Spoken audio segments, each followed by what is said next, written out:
Hello, everybody, and welcome to the Tip of the Ice-Burgh podcast, brought to you, as always, by InsideThePenguins.com, an affiliate of the Hockey News. I'm your host, Nick Brlansky, joined, as always, by Nick Horwat. We have a fun show for you guys today. As the calendar flips to August, we are guaranteed to get some Pittsburgh Penguins news later this week. We'll tell you just exactly what you can expect from the Pittsburgh Penguins on August 4th, which is this Friday. We'll talk about the ramifications of that. We're going to talk a little bit of front office hires, as well as a very special birthday that happened yesterday, and finish it off with a listener question. But Horwat, let's start with the guaranteed news that we will get here in a couple of days. That's Drew O'Connor, who is expected to have his arbitration hearing on Friday, August 4th. Obviously, that is the last remaining restricted free agent on the Pittsburgh Penguins docket. We know there's going to be a resolution this week. It's coming on to us on Friday. We'll hear probably a little bit earlier than that what Drew O'Connor is looking for, what the Pittsburgh Penguins are looking for. And then at the end of the day, we will have it, what Drew O'Connor's contract will be with the Pittsburgh Penguins heading into this season, or if it is a multi-year deal. It may not be huge news, but it's going to have a bigger ripple effect, and I think many are led to believe. We'll see how it goes. I mean, it's Drew O'Connor. Like we're mentioning, it's not going to be what Troy Terry is looking for. We're not about to discuss the $4 million difference in price tags that the team and player are setting up.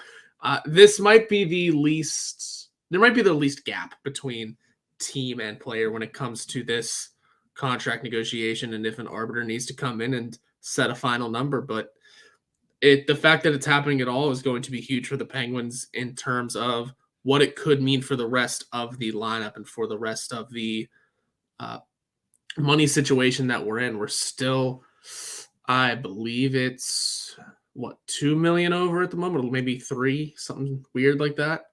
About 2.2 over, according to Cap Friendly, and they just got to make the adjustments necessary. We'll see where things go, and a lot rides on Drew O'Connor, which is very interesting.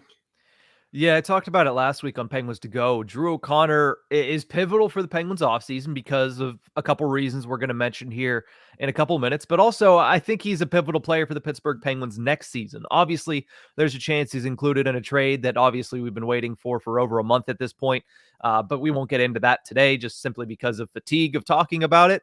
But Drew O'Connor, if he's on this roster, he could become a very important piece. He's seen his role be elevated every single year since he came to the Pittsburgh Penguins 3 years ago, directly out of college.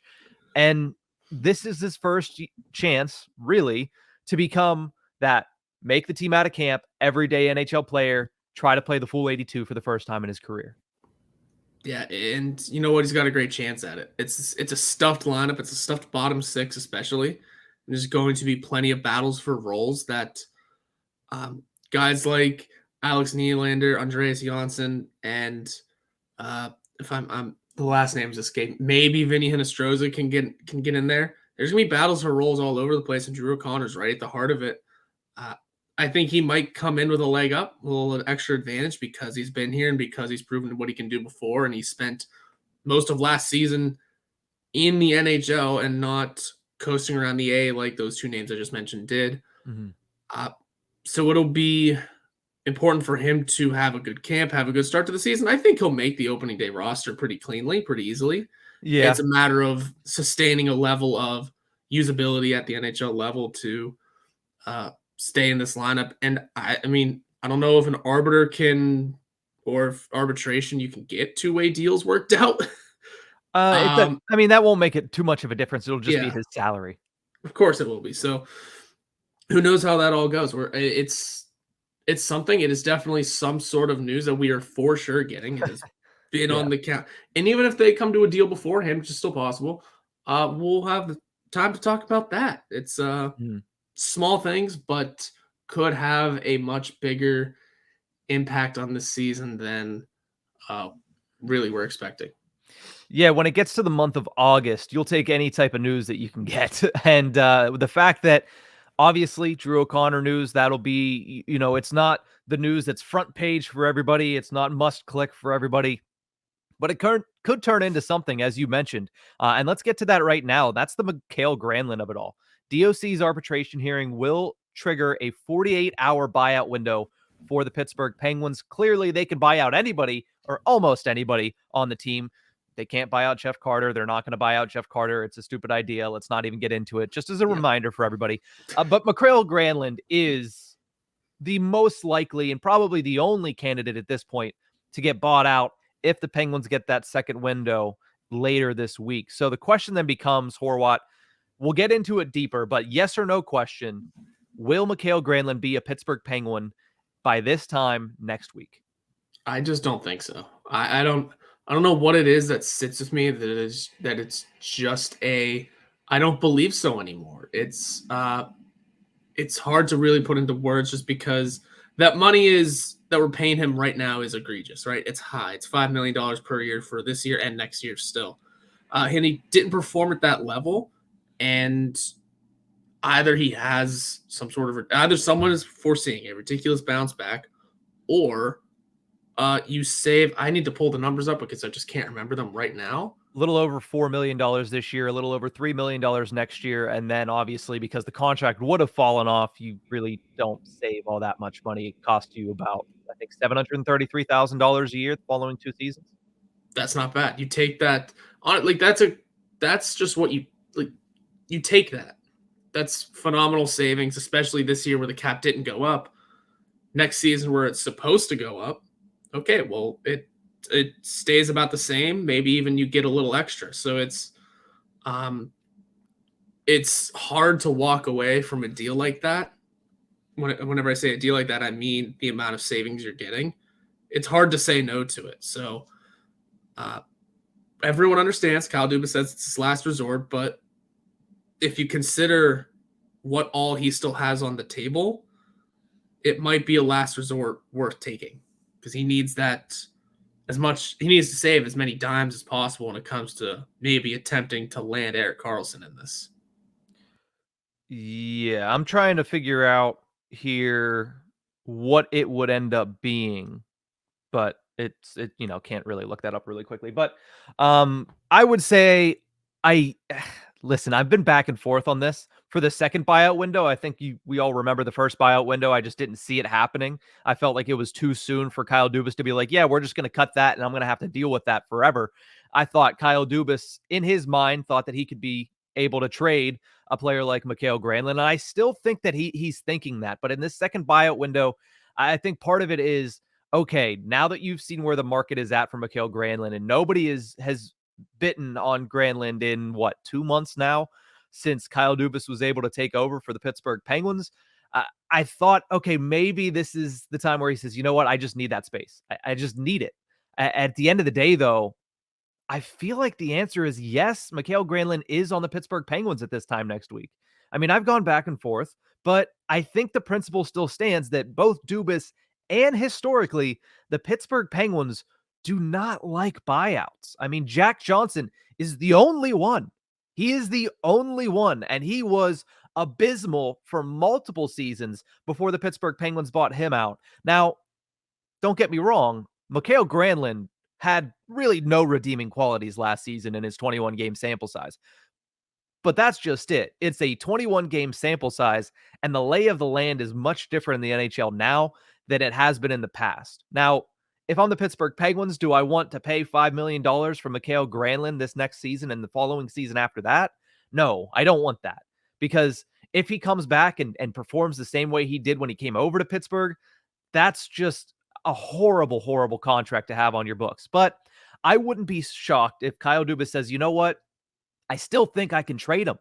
I still think that even if it's into the season, I think I can get this cap hit off of the roster. And here's the thing. You don't need to get it off the roster to become cap compliant. You don't need to get it off the roster to ice a team come October 10th.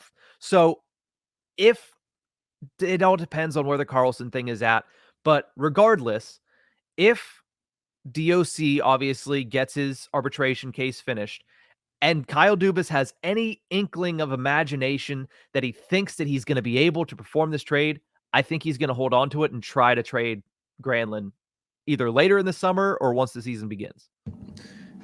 We'll see how that rolls. I mean, it's possible that he could still find a taker. The thing about Mikael Granlund is if you're thinking you're going to get him dealt and you're going to retain salary, and then it becomes you're probably going to have to retain a full 50, so that's 2.5. See, I don't think you do. You don't think? I mean, the Penguins didn't retain a full 50, and you can say what you will about Chris Pryor and Ron Hextall. They're not going to sit there and take the full 100% if there was any chance that they would get anything off of it, right? Like, you're not going to have to retain the full 50. That just doesn't happen that often in the NHL. I don't think you would have to do that. Right. I'm just kind of trying to throw out numbers here because what numbers were you trying to look up what exactly the cap hit would be for 4 seasons with Mikael Granlund here on a buyout? Yes, that's what I was trying to look up really quickly, but I wasn't able to pull it up. And of course, I'm the one that's able to do it here. So in the first year of the buyout, which would be this upcoming season, 23-24, you would only be paying him $833,000. Yeah. So you're paying that little for him to not play for your team. You're saving 4.1 right off the jump. And then for the following 3 seasons, it's 1.8, just another million on top of that. So you're and then the 2 years after that, he wouldn't be on the books at all. You're technically spending 1.8, but again, the salary cap is supposed to go up at that point. You're not super worried about it. Mm-hmm. I mean, you will be. It is $1 million that eats away at your salary cap. Sure, you probably spent at that point, but it's much more savings than what $5 million on your team would be. And also, if a trade was to go through and let's say you have to retain half or a number, you're still sitting with him not on your roster at 2.5. Sounds a lot nicer to have him sit off of your roster for 1.8 than 2.5 or just 800,000, however you want to look at it. That's just in my eyes, and I get it's 2.5 and then off in 2 years. Mm-hmm. But it's still an interesting concept, and I'm going to pull up what Dom Lucian at The Athletic did with how the Penguins have somehow turned into one of the worst spending teams in the league. Mm-hmm. It was the last few moves of Ron Hextall, which was paying Jeff Carter, trading for Jeff Petrie, and this Mikael Granlund deal that really just tanked their standings. They were 8th in the league last year in terms of spending. They were 22nd this past season. And I mean, Kyle Dubas isn't, guilt-free of this not tanking of their score, but of their decline. Some of his early contracts have also pulled the score down. But Mikael Granlund is, according to Dom Lucian's model here, the worst forward contract we have in terms of value. Granlund's model value is $1.7 million and clearly paying him $5 million for another 2 years. Mm-hmm. That is a surplus value of $6.6 million. Yeah. Dom Lucian has obviously, you look at that, it's a very easy way to go about it, but I just want to rebut with 2 things. One, the 2.5, you're not retaining 2.5. Like that's not going to happen. And 2, when I think about the way that these guys think in the front office, they don't want to retain anything.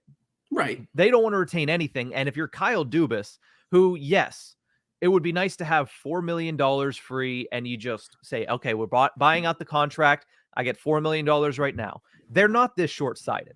Like, they look towards the future, especially a guy in Kyle Dubas who was just hired on a 7-year contract. He has to look towards the future.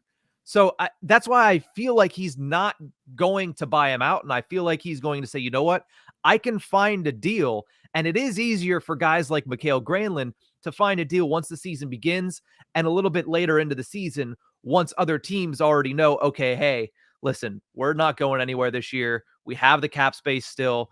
Let's get an asset to bring on this dead contract because our season's basically over.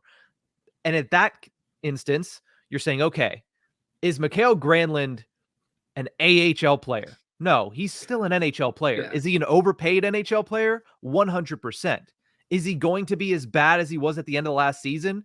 It's highly unlikely. There's a chance, but it's highly unlikely.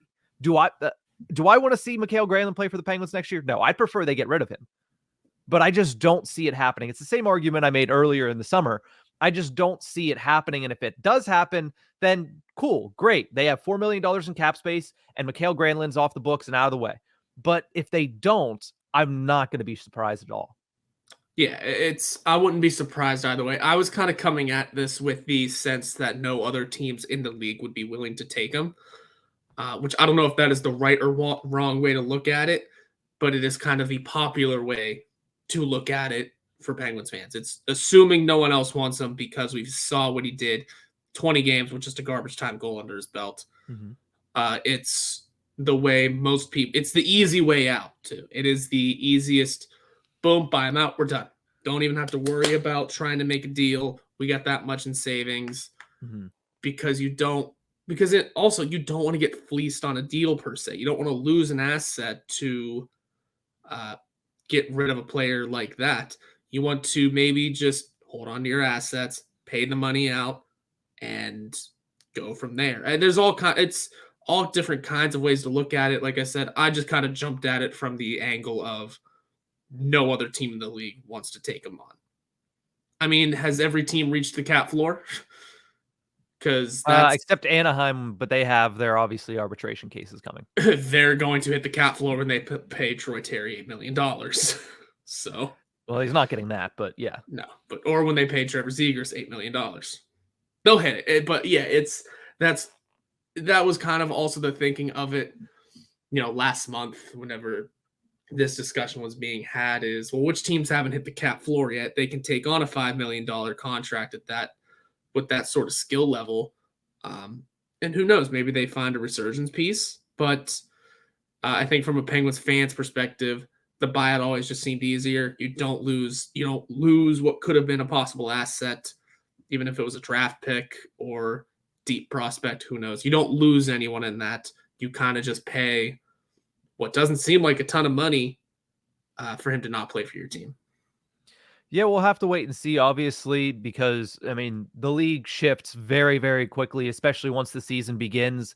Injuries that occur obviously change teams' perspective on what they have on their roster and what they have in their books. So we'll have to wait and see how that plays out. But we will have an answer by this time next week, whether or not Mikael Granlund ends up being bought out. Horwat, you say you think he does. I think he doesn't, but we'll see what happens here in the next 7 days. But we're going to take a quick break. When we come back, the Penguins have added to their front office, and Evgeni Malkin has turned 37. We'll discuss both of those things after the break.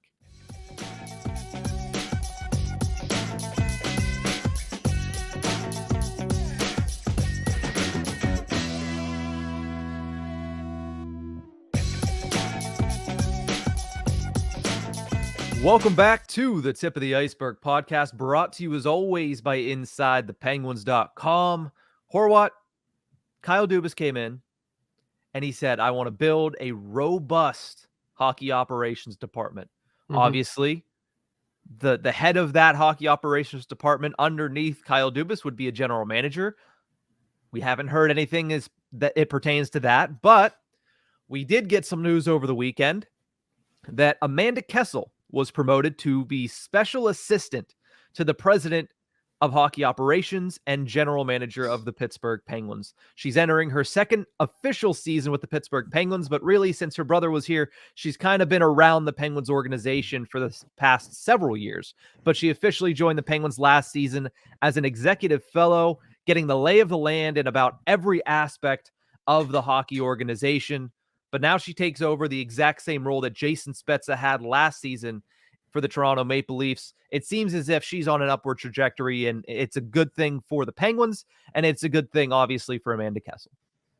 Yeah, it's exactly where she wants to be. I don't know exactly what she did behind the scenes outside of, I can remember when she was working with the PR and communications department with Jen Bolano and Evan Shaw. She was helping them out and doing their thing. I think she bounced around to a couple different areas in the front office.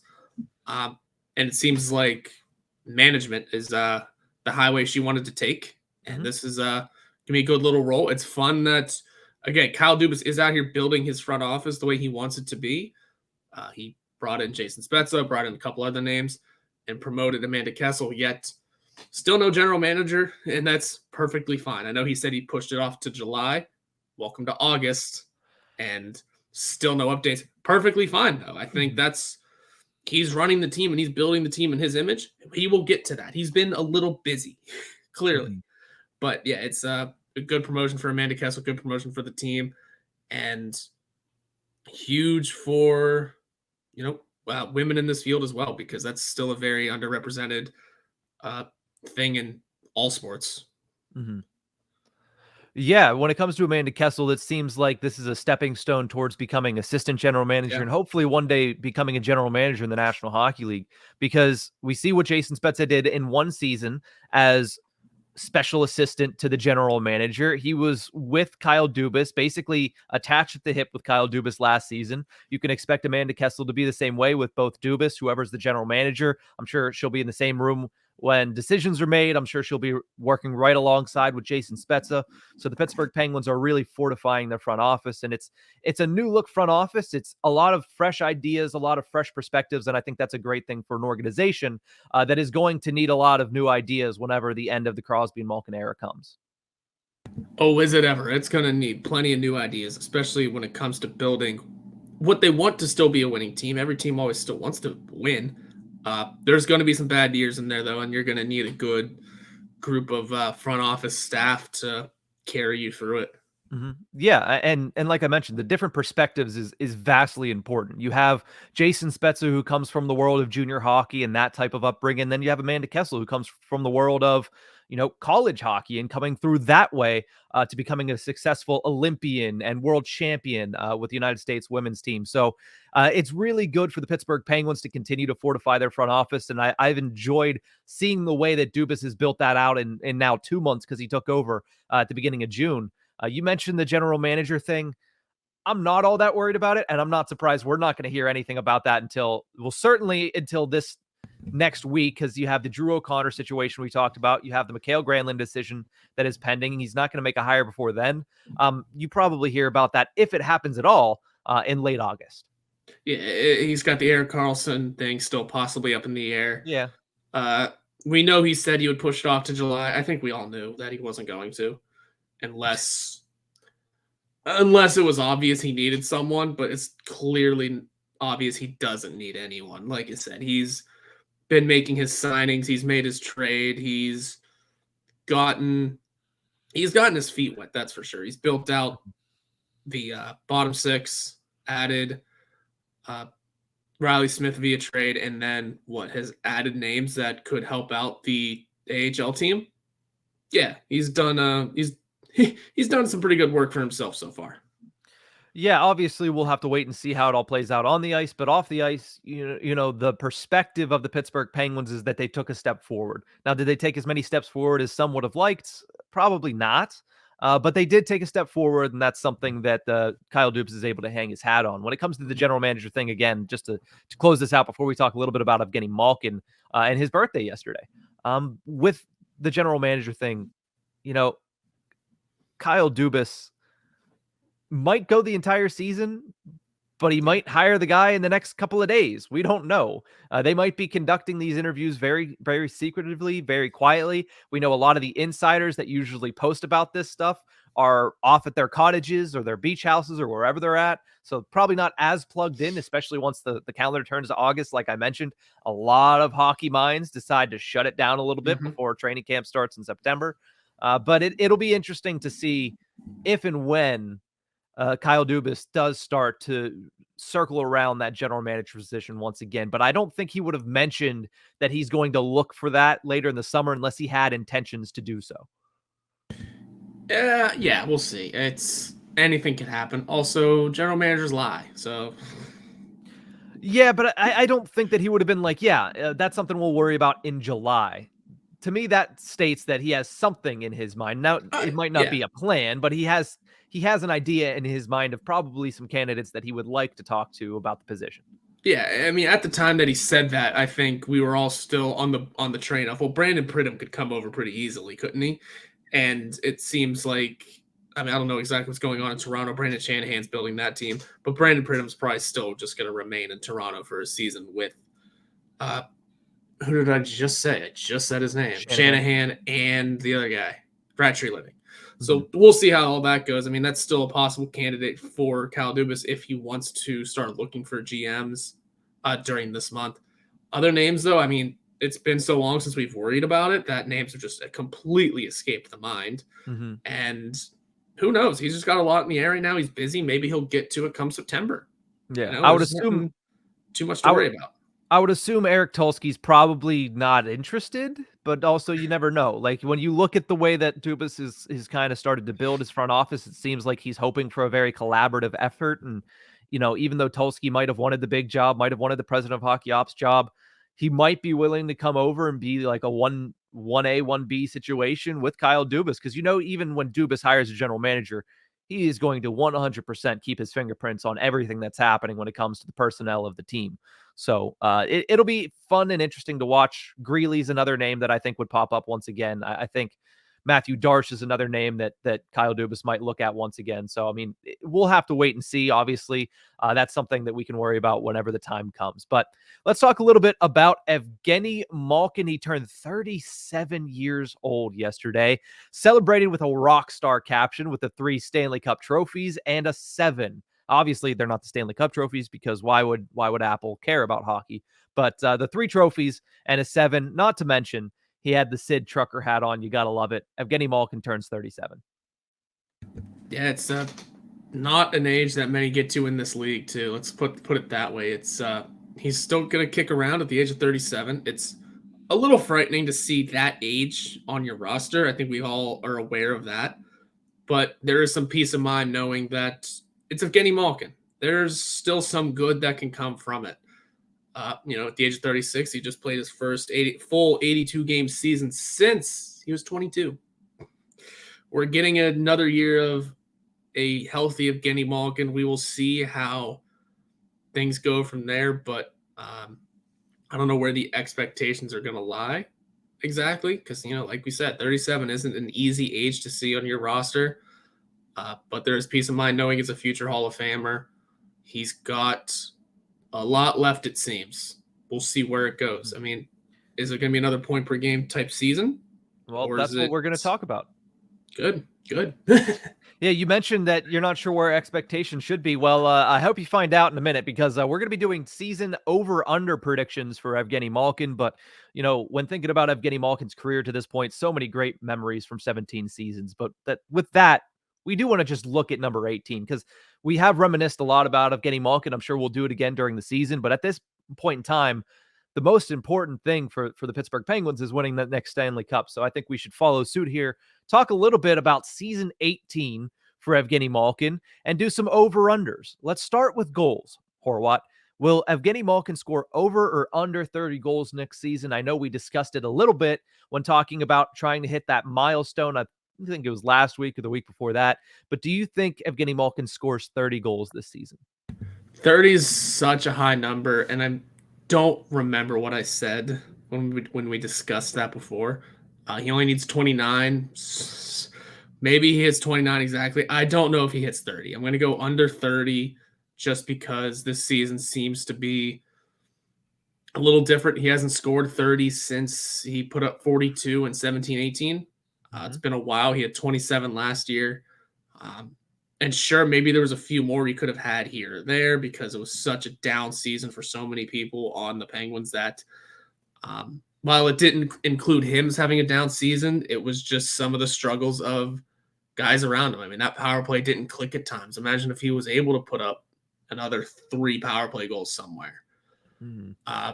We're having a completely different conversation, but I'm going to go with under 30 for this time around. And like I said, the age of 37 with only a couple of years left, maybe he doesn't hit it again. I think eventually he'll absolutely hit 30 at some point in his career to notch 500 total. But just I don't see it happening in one fell swoop. That's all. Yeah, when it comes to the goals, obviously power play could be a big X factor. It could really change the perspective of a season if you have a really good power play. And Evgeni Malkin is obviously one of the primary triggermen on the Pittsburgh Penguins power play. But I'm not going to put my faith in that, especially not if I'm betting. And this is, I guess, technically betting. I'm not going to place a bet with most of it riding on whether or not the Penguins power play is going to be successful, because it doesn't matter how much talent they have on it. They have still struggled very severely at points. So I'm not going to put faith in that. I'm going to say under as well, but because of the power play, not sure how well that's going to go. And secondly, because I think both Riley Smith and Brian Rust are going to have a really good seasons, especially at 5-on-5. That's who I expect to play on his wings. I would think Mike Sullivan would be silly to not at least start Raquel up on the second line and see what Brian Rust is able to do with Evgeni Malkin now that he's going to have to play less on the penalty kill. We talked about that on Penguins to Go yesterday. I think both Smith and Rust not only are going to have good seasons at 5-on-5, but I think those two are going to start acting more as the trigger men. And I think Evgeni Malkin, you started to see it a little bit last season. You're going to see him more as a setup man for that second line. And that's great too. That's a great move for him. I mean, we always talk about Malkin's goal scoring. And sure, he's approaching 500 total in his career. Dude's got over 750 assists too. I mean, he's a setup. He's a very underrated setup man and has been for his whole career. In his Art Ross year of 2009, he led the league with 78. Again, I get that was a long time ago, but like he knows how to set guys up. He knows how to be a playmaker as much as he is a goal scorer, and he's a play driver through and through. So, if he's able to tack on, and he had 56 assists last year. If he's able to pick up 50 this year, that's a great accomplishment just to start at that. Mm-hmm. Let's move over to total points, because that does bring in the assist number here. Will Malkin score over or under 80 points next season? He scored 83 in 82 games last year. Yeah, he was just over point per game last year. That's such a difficult one to, map out. I'm not really great at predictions. I would say he notches 80.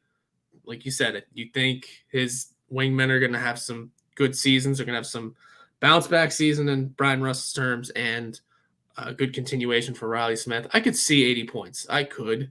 Maybe 80 on the nose. Because I don't see an 83-point season happening again. So I'm kind of setting that as the ceiling and declining slightly from there. But I mean, that's not much of a decline right there. 80 to 83. So yeah, you're still taking the over if that's your ceiling for him? Yeah, I was gonna say it's man. I am not taking betting advice from you. If that's the never. if you came from that, if you came from that thought process of, well, he's not going to score more than 83, but I'm still going to say he scores over 80. It's like you're playing the odds very, very, very wrong in your own mind. Knocking him to get exactly 81 or 82. Have at that one. Jesus. I mean, hey, fortune that's favors the bold, so I'll give it to you there. Because and honestly, there's a lot that goes into my head, and it's early in the morning. It's not going well. Do you foresee him playing a full 82 as well? And that kind of goes into the thought process. I don't think, mostly because, well, let's say he plays fully healthy. Those guys don't want to play in game 82. They probably didn't want to play in the last game 82. They just sort of had to. And like Crosby said at the end of the season, he'd take 81 in a playoff spot. So that's where they want to be, is in the playoffs. And with the amount of production that those two need to put up, it needs to be another great season from them. I don't know if Malkin can hit that 83 again. And, just to adjust myself and sound good, I will go under 80 just to appease the bettors out there. Honestly, because – well, yeah, but also thinking about my thought process, I said hitting 50 is a good number for assists. And I didn't see him hitting 30 goals.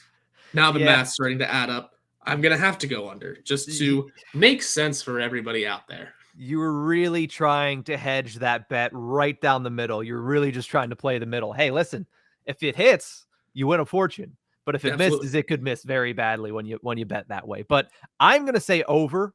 Simply because I do think that he is going to score a crap ton of assists this season.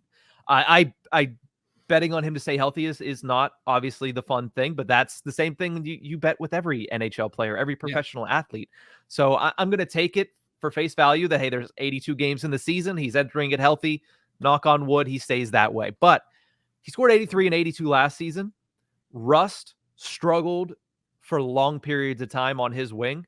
I don't see that happening as much. And also the way that the team is constructed once again. Last year, he scored 83 and 82, and that's primarily because the bottom six wasn't helping. That's primarily because for long stretches, the back end and the blue line wasn't helping offensively. This team isn't built that much more to sustain that, but they are built to have more momentum as the game goes through for the full 60 minutes. So I feel like with that offensive responsibility still on his shoulders, but the defensive responsibility taken away a little bit, I think Evgeni Malkin is going to have a really good season. So I would say over 80 points this season. The 30 goals, that's a tough number to hit just because I think there's a lot of goals that he's going to need to spread apart throughout that second line. And I'm not sure how the power play is going to succeed, but I'll say he goes over 80 points. We have two more to get through here. We won't spend as much time on these two. Will Malkin record over or under 75 penalty minutes next season? The franchise leader for the Pittsburgh Penguins. He's already there. He'll go under 75. I think he's starting to wisen up a little. I mean, not really. He's hit full 82 penalty minutes last season, but under 75 sounds just under. He doesn't have that that degree of difficulty to reach anymore when it comes to the all-time number for the Penguins. Just going under. Not too much thought going into it. All right. Well, to me, when I looked at the numbers, and I did run some numbers for this for some reason, he's averaged 79.5 penalty minutes in seasons where he has played at least 70 games. He's done that 6 times now in his career. I'm going to say over because I think he'll play more than 70 games. So by the law of averages, I'm going to say he goes over 75 penalty minutes because even though, yes, I think he is wiser. Yes, he takes less dumb penalties. Not that he takes no dumb penalties.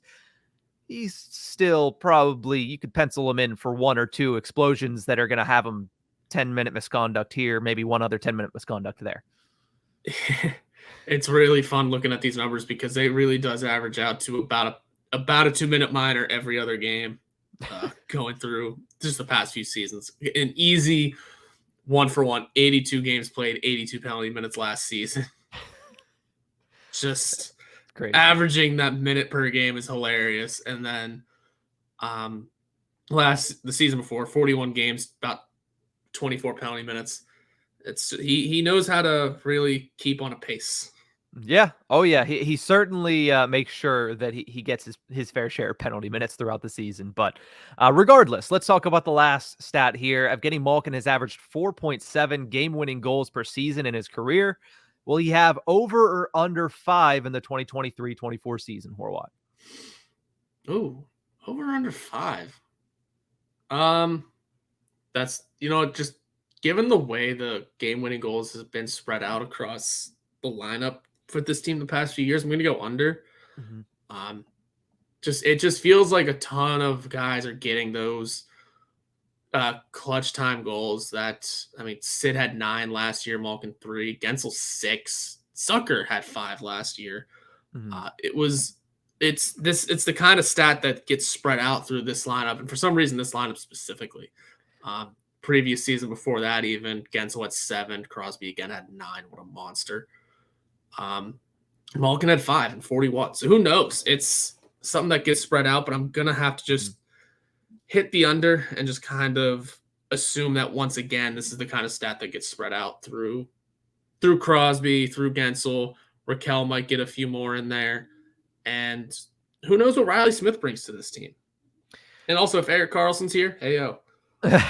Yeah, obviously the hidden factor in everything that we say when it comes to predictions. But no, I would say under 2. I'm not exactly sure why. I think this is a very hard stat to predict because it's very situationally. It can change on a dime. You could be up 6-0, and the guy who scores the 5th goal ends up, or the 6th goal ends up being the game-winning goal because the other team comes back and makes it 6-5. So it's a hard stat to predict. Malkin hasn't gone over 5 since 2017-18. So again, I'm just going to go under because at the age of 37 now, it's just like, okay, how clutch can you be? Obviously, Evgeni Malkin is rather clutch. We saw him do it last season in a couple of instances, but I think we all know the most clutch player on the Pittsburgh Penguins. You mentioned him a little bit earlier. His name is Sidney Crosby. But we're going to take a quick break. When we return, we have one listener question to get to before we say goodbye on today's episode.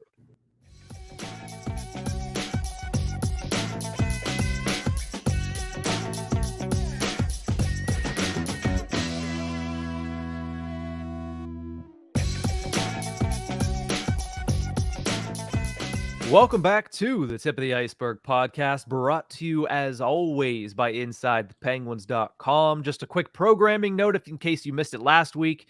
After next Tuesday's show, we will be taking a quick hiatus. End of that week, the following week, we will be off the entire time. Both of us will be going on vacations and won't have any content for you there, but we will be back and ready to go the final week of August, getting you ready for the start of the 2023-24 season. But with that, let's finish this show off strong with a listener question.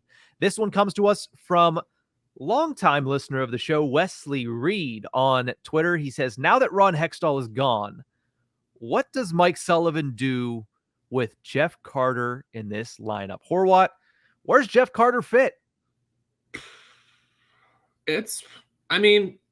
Yes, Jeff Carter was Ron Hextall's boy. That was his man. I think Mike Sullivan didn't have the same, love affair with him, but I still think there was some sort of affection there. And I think Mike Sullivan will still try and utilize Jeff Carter as much as he can in certain areas. At this point, it seems like he's that overtime faceoff guy that I hate.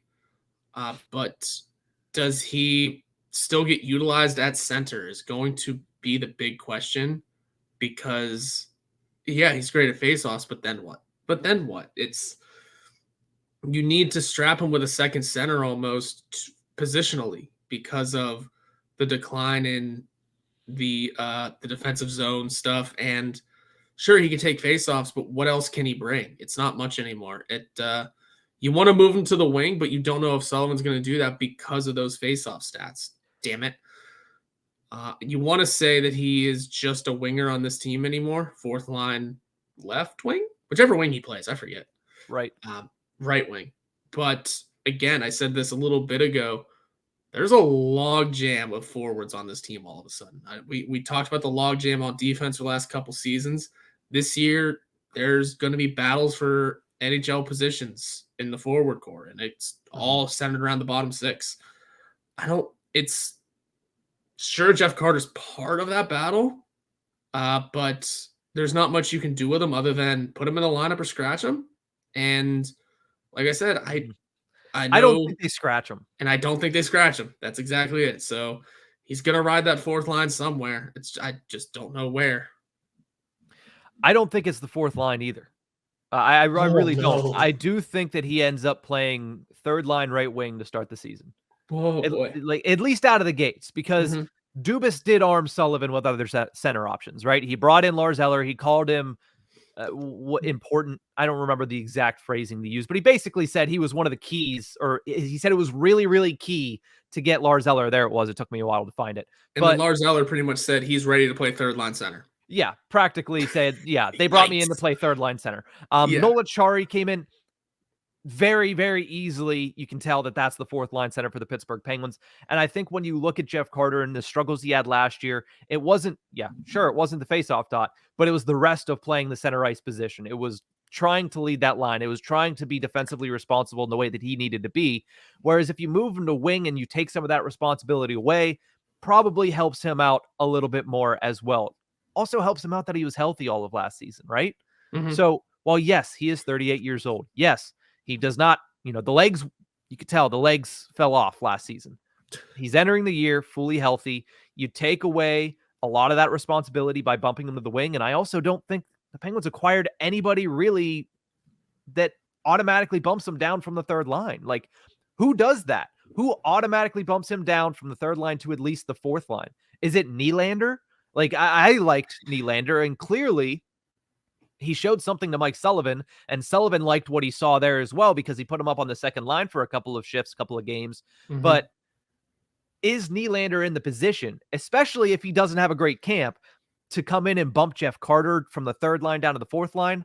I wouldn't say as of right now that he's there. So I think unless somebody like Nylander, and I don't think there's very many other people that could come in and do this, unless Nylander comes in and impresses a lot at training camp, I think Jeff Carter starts at the right wing on the third line. Yeah, that's very much possible too. It's where he played a lot of last year, that third line role. It's a matter of everyone else that's in this, that is now being put into this fight for organizational spots, and they're not going to take him out of it. He's going to be part of the battle. He's going to be part of the competition per se, but he's been given the biggest of head starts in here's what his contract is, here's his clauses, here's his veteran leadership assets as well. And I mean, yeah, it's great. The locker room loves him. They're supposed to. They're supposed to be teammates. They're supposed to enjoy each other. I don't know what else you can do with him. That's a big part of it. A third line does seem like a lot to me, but that's just to me and to many others. But if that's where he starts, it's where he starts. The lineup you see on opening night, for obvious reasons, is not the same one you see heading into the postseason. Oh, it never is. No, it's not supposed to be. But yeah, I wouldn't be surprised wherever he gets placed. I wouldn't be surprised to see. Yeah, I mean, the third line to start last season was Heinen, Carter, Kapanen. And going into the year, we thought that wasn't terrible. Two of them are gone, and one of them, if he didn't have a contract with all these fail-safes, would probably be gone as well. Yeah, because going into the season, we thought Heinen came back on a really team-friendly deal because he could have probably earned quite a bit on the open market, and he was on the open market for quite a while. Saw how that went. And we had high expectations for Heinen going into the year. Thought maybe he can try and repeat some of what he did for $1 million. It's a great idea. Carter, I think the wheels had started to fall off, but we knew that's where he was on the team. We knew he was going to be the third line center. He was still a meme at that point. We thought, all right, third line center, not bad. Let's see what we can roll with. And Kapanen, we were just hoping for a bounce back year. We didn't like the deal he signed, but we were just hoping there was something in the water that could help him out. And guess what? All three of them, nope.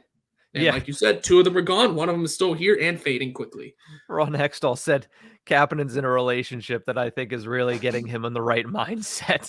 That didn't work, Ron. Let's not sign contracts based on somebody's relationship status. But clearly that wasn't the only factor. But the fact that even was something that he mentioned when discussing it was kind of crazy. But no, with Jeff Carter, listen, he scored double-digit goals last season. Still, it was a horrible season. Don't get me wrong, and the optics were terrible. And he scored a couple of shorthanded goals, or not shorthanded goals, empty net goals. But he scored double-digit goals. If he can do that again in a mitigated third-line role, hopefully at some point somebody emerges and pushes him to the fourth line, and he can bring some sort of a scoring punch on the fourth line. Is it great? Again, no. It's like the Granlund thing. Is it great? No. Is it the worst thing in the world? No, it's not. You could do worse than Mikael, than Jeff Carter. I honestly think that last year Carter was still a better option than most of the people in the AHL, right? Like Drake Kajula, it's probably a wash if not Carter gets a one-up because of experience and the ability to shift to center. Like there are reasons that he's still somebody that's going to get more than a healthy scratched role. But I also think coming into this season, the leash is a little bit shorter. I think Mike Sullivan would be a little bit more willing to sit him down if he's struggling and say, listen, you're going to take a game here, maybe 2 games here, and we're going to put you in the press box.